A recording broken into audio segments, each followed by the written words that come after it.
அனைத்துலக ஆன்மீக நண்பர்களுக்கு வணக்கம். திருவாக்கும் செய்கரமும் கைகுட்டும் செஞ்சொல் பெருவாக்கும் பீடும் பெருக்கும் உருவாக்கும் ஆதலால் வானவரும் ஆணிமுகத்தனை காதலால் கூப்புவதும் கை. இப்போ நாம் பார்க்கக்கூடிய வீடியோ அப்படிங்கிறது மாசி மாத ராசி பலன்கள் அப்படிங்கிறத பார்க்குறோம். பொதுவாகவே 12 மாதங்கள் உண்டு, நமக்கு தெரியும் 12 மாதங்கள் உண்டு. 12 மாதங்களுக்கும் ஒவ்வொரு மாதத்துக்கும் ஒவ்வொரு சிறப்பு இருக்கும். ஆனால் இந்த மாசிக்கு மட்டும் அதிகமான சிறப்புகள் கொண்ட மாதம் என்னென்னு கேட்டிங்கன்னா, மாசி மாதம் வந்து 11வது மாதமாக வருது. அந்த மாசி மாதம் வந்து கும்ப வீடு. மாசி மாதம் அப்படின்னா கும்ப வீட்டை தான் அது குறிக்கும். கும்ப வீட்டில் சூரியன் சஞ்சரிக்கிற காலத்தை தான் நம்ம மாசி மாதம் சொல்கிறோம். அப்போ இந்த கும்ப ராசி அப்படிங்கிறது ஜோதிட தத்துவத்தின்படி சிரராசி. சிரராசி அப்படிங்கிறது சிரம்ன்றது நிலையானது அப்படின்னு அர்த்தம். அப்படி கும்பராசின்றது சூரியன் பயணிக்கூடிய அந்த கும்பராசியில் பயணிக்கூடிய சிற மாதமான இந்த மாசி மாதத்துக்கு என்ன ஏற்றம் அப்படின்னு கேட்டிங்கன்னா, சனியினுடைய சொந்த வீடு கும்ப வீடு. அதாவது சனி ஆட்சி பலம் அடையக்கூடிய மூலத்திரிகோண பலம் அடையக்கூடிய வீடு அந்த கும்ப வீடு. ஸோ அதனால தான் மாசி மாதத்துக்குன்னு சிறப்பான ஏற்றங்கள் உண்டு. சனி அப்படிங்கிறது பாரம்பரியமான விஷயங்களுக்கான காரகத்துவம் கொண்ட கிரகம். ஸோ இந்த மாசி மாதத்தில் என்ன அதிகமாக நடக்கும் அப்படின்னு பார்த்தீங்கன்னா, பாரம்பரியமான பழமையான வழிபாடுகள், ரொம்ப உக்ரமான தெய்வங்களுக்கான வழிபாடுகள் மாசி மாதத்தில் தான் நடைபெறுது. ஸோ அப்பேற்பட்ட ஏற்றம் கொண்ட மாதம் மாசி மாதம். ஸோ இந்த மாசி மாதத்தில் வரக்கூடிய விஷயம் என்னென்னு கேட்டிங்கன்னா, சிரராசி அப்படின்னு நம்ம ஏற்கனவே சொன்னோம். சிரராசியில் சூரியன் பயணிக்கக்கூடிய காலத்துக்கு பேர் விஷ்ணுபதி புண்ணிய காலம் பேர். இந்த விஷ்ணுபதி புண்ணிய காலத்துக்கு மிகப்பெரிய ஏற்றம் உண்டு. என்னென்னு கேட்டிங்கன்னா, விஷ்ணுபதி புண்ணிய காலம் வரக்கூடிய நாளில் பெருமாள் கோயிலுக்கு போயிட்டு 27 சுற்று கொடிமரத்தோட பெருமாளையும் சேர்த்து சுற்றி உங்களுடைய கோரிக்கைகளை சொல்லி 27 சுற்று, ஒவ்வொரு சுற்றுக்கும் ஒவ்வொரு மஞ்சள் நிற ரோஜாப்பூ கம்பத்தடி, அதாவது கொடி கம்பத்துக்கு அடியில் வச்சுட்டு உங்களுடைய கோரிக்கையை சொல்லிட்டு வந்தீங்கன்னா, ஒவ்வொரு சுற்றுக்கும் ஒவ்வொரு பூ இது மாதிரி வச்சுக்கணும். இந்த மாதிரி நீங்கள் உங்கள் வேண்டுதலை வச்சிங்க அப்படின்னா, என்ன வேண்டுதலாக இருந்தாலும் நிச்சயம் நிறைவேறும் அப்படின்னு சாஸ்திரம் சொல்லுது. நாமளும் அனுபவத்தில் பார்த்துக்கிட்டு இருக்கோம். ஸோ அப்பேற்பட்ட இந்த மாசி மாதத்துக்கான பலன்களை நம்ம 12 ராசிக்கும் பார்ப்போம். சூரியனை அதிபதியாக கொண்ட சிம்ம ராசி நேயர்களே, இந்த மாசி மாதம் உங்களுக்கு என்ன விதமான பலன்களை ஏற்படுத்துன்னு பார்ப்போம். மாசி மாத பலன்கள் பார்க்கும்போது, மாசி மாத கிரக நிலைகள் சிம்ம ராசிக்கு ராசிநாதனான சூரியன் 7ஆம் வீட்டான கும்பத்துக்கு போய் அங்கேருந்து சனி கூட சேர்ந்து ராசியை பார்க்குறாரு. இது என்ன நிலவரம் அப்படின்னு கேட்டிங்கன்னா, ராசிநாதன் 7க்கு போயிட்டார், கேந்திரம் ஏறிட்டார். இது ஒரு பெரிய ப்ளஸ் தான். கேந்திரம் ஏறினால ஒரு அசுபர் கூட சேர்ந்துட்டார், 6 கூடையவனோட சேர்ந்துட்டார். ஒரு வம்பு வழக்கு பஞ்சாயத்து அப்படிங்கிறது அங்கே சொல்லுது. 6 கூடிய சனி கூட 7ஆம் ராசி அதிபதி சேர்ந்தது. தேவையற்ற வம்பு வழக்கு பஞ்சாயத்துக்களை நீங்களே எடுத்துக்க போகிறீங்க அப்படிங்கிறத சொல்லுது சிம்ம ராசிக்கு. ஸோ அங்கே சனி இருந்து ராசியை பார்க்கறதுனால, சனின்றது கெட்ட பெயர், கெட்ட சொல், அவமானம் இதெல்லாம் ஏற்படுத்துறதுக்கான ஒரு காலகட்டமாக இந்த மாசி மாதம் இருக்குது. ஆனால் இங்கிட்ட என்ன விஷயம்னா, குரு பார்வையும் ராசிக்கு விழுகிறதுனால கீழே விழுந்தும் மீசையில் மண் ஓட்டலை அப்படின்னு நீங்கள் பேசுவீங்க. கீழே விழுந்தது தான், ஆனால் மீசையில் மண் ஓட்டலை அப்படின்னு நீங்கள் பேசுவீங்க. அடுத்து பார்த்தீங்கன்னா 8ஆம் வீட்டு ராகு. 8ஆம் இடம் அப்படிங்கிறது மறைமுகமான எல்லா விஷயங்களையும் சொல்லக்கூடியது 8ஆம் வீடு. ஸோ இந்த 8ஆம் வீட்டில் ராகு போகும்போது ரொம்ப எச்சரிக்கையாக இருக்கணும்.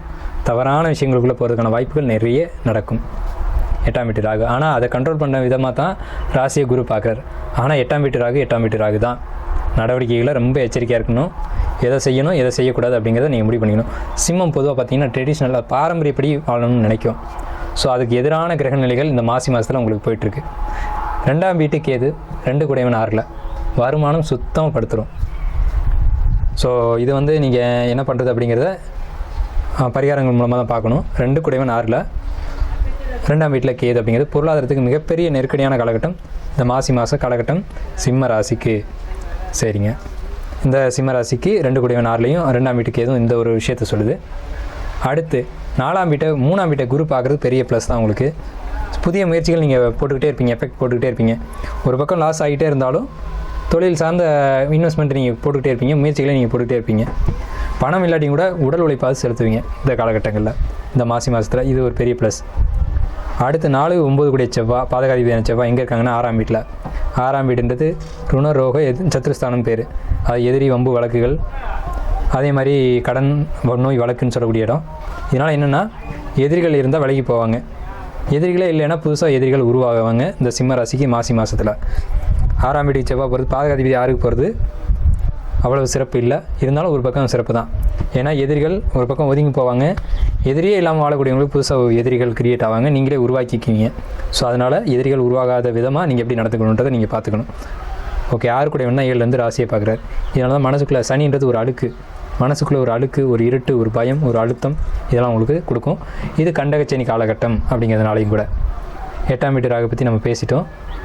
உங்களுக்கு 3, 10 கூடிய சுக்கிரன் 6ஆம் வீட்டில் போகிறது. முயற்சிகள் நீங்கள் எவ்வளோ தான் போட்டாலும் அது அந்த முயற்சிகள் ரொம்ப கடினமான முயற்சிகளை போட வேண்டியது இருந்துக்கிட்டே இருக்கும். தொழில் சார்ந்த வகையில் கடுமையாக நீங்கள் உழைக்க வேண்டியது இருந்துக்கிட்டே இருக்கும். 2 கூடையவன் 6ல் இருக்கிறது ஒரு நல்ல விஷயந்தான். தன வரவு பாதிக்கப்படும், ஆனால் வேலை அதிகம், புதிய வேலைகள் கிடைக்கும். ஸோ அந்த புதிய வேலைகள், புதிய வேலை வாய்ப்புகள் இதெல்லாம் கிடைக்கும்போது நீங்கள் என்ன பண்ணிங்கன்னா அதை நோக்கி ஓட ஆரம்பிச்சிருவீங்க. உங்களுக்கு அடுத்தடுத்த எதிர்கால திட்டங்கள் நோக்கி வருமானம் நீங்கள் சேர்க்க ஆரம்பிச்சிருங்க. உடனே சம்பாதிக்க முடியல அப்படின்றது தெரியுது. ஸோ எதிர்காலத்தில் ஒரு பெரிய லாபம் கிடைக்கிறதுக்கு இன்றைக்கி நீங்கள் உழைக்க ஆரம்பிச்சிருங்க. ஸோ இது உழைப்புக்கான நேரம் சிம்மராசியை பொறுத்தளவுக்கு. உழைப்புக்கான நேரம் சிம்மராசிக்கு. ஸோ உழைப்பு போடுங்க, புதிய முயற்சிகள் எடுங்க, எஃபெக்ட் போட்டுக்கிட்டே இருங்க. உங்களுக்கு கொஞ்சம் லாங் டைம் ஆகும். இந்த கண்டகச்சனி காலகட்டமாக இருக்கிறதுனால இந்த 2024க்கு மேலே தான் உங்களுக்கு பொருளாதாரம் அப்படிங்கிறது ஒரு சிறப்பாக இருக்கும். 2ஆம் வீடு பாதிக்கப்படுது இந்த மாதத்தில். ஸோ இந்த மாதத்துக்கு அப்புறம் தான் உங்களுக்கு பொருளாதாரம் நல்லாயிருக்கும். உங்களுக்கு வழிபட வேண்டிய தெய்வம், அதே மாதிரி அதிர்ஷ்டமான நிறம் அப்படிங்கிறது நம்ம எடுத்துக்கிட்டோம் அப்படின்னா சிவப்பு நிறம் சிம்மத்துக்கு அதிர்ஷ்டத்தை கொடுக்கும். சிவப்பு நிறத்தில் கர்ச்சீப் வச்சுக்கிறது, சிவப்பு நிற துண்டுகள் பயன்படுத்துறது, ஏதாவது ஒரு விஷயத்தை சிவப்பு நிறத்தில் பயன்படுத்துறது இந்த மாதத்தில் சிம்ம ராசிக்காரங்களுக்கு அதிர்ஷ்டத்தை நிச்சயமாக கொடுக்கும். சிவப்பு நிறம், சூரியனுடைய நிறம் அந்த ஆரஞ்சு கலர், இது மிகப்பெரிய அதிர்ஷ்டம் சிம்மத்துக்கு. வழிபட வேண்டிய தெய்வம் அப்படின்னு பார்த்தீங்கன்னா சிவன், அம்பாள், விஷ்ணு, இது மாதிரி பெரிய தெய்வங்களை, முக்கியமான தெய்வங்களை எடுத்து வழிபாடு பண்ணுறது சிம்மத்துக்கு இந்த மாதத்தில் மிகப்பெரிய ஒரு வளர்ச்சி கொடுக்கும். இந்த மாதம் அப்படின்னாலே எல்லா தெய்வங்களுக்கும் வழிபாடுகள் நடக்கும். அது குறிப்பாக உக்ரமான தெய்வங்களுக்கான வழிபாடுகள் நடக்கும். அந்த வழிபாட்டில் கலந்துக்கிறது சிம்மராசிக்கு பெரிய அளவில் இந்த மாதத்தில் ஏற்படக்கூடிய கிரகநிலை பாதிப்புகளுக்கு மிகப்பெரிய ஒரு பரிகாரமாக அமையும்.